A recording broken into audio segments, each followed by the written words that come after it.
আমাদের লাইফে রিলেশনের ইম্পর্টেন্স অনেক বেশি, তাই চলুন রিলেশন এটিকেট নিয়ে এবারে জেনে নিই আমাদের এক্সপার্ট টিপস। শিশুর নিরাপত্তা। এক সময় ছিল যখন আমরা ভাবতাম যে বাচ্চাটা শিশুটা যাতে আগুনের কাছে না যায়, খাট থেকে পড়ে না যায়, পুকুরের পাড়ে গেলে পানিতে পড়ে না যায়। এগুলো তো আছেই আমাদের দৈনন্দিন জীবনে এবং এটা সবাই সর্বজন স্বীকৃত। কিন্তু এখন আমরা মিডিয়ার কারণে বেশি বেশি করে জানি যে শিশুরা অনেকভাবেই নিরাপদ নয়।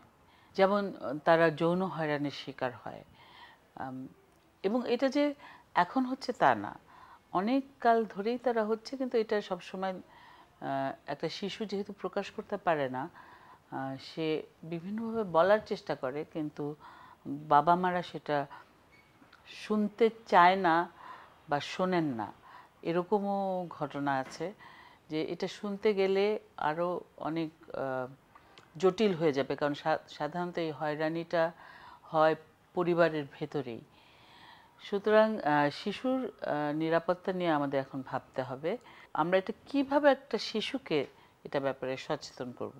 তাকে দুটো জিনিস শেখাতে হবে, দু তিনটা জিনিস শেখাতে হবে, যে একটা ভালো স্পর্শ কী আর একটা মন্দ স্পর্শ কী।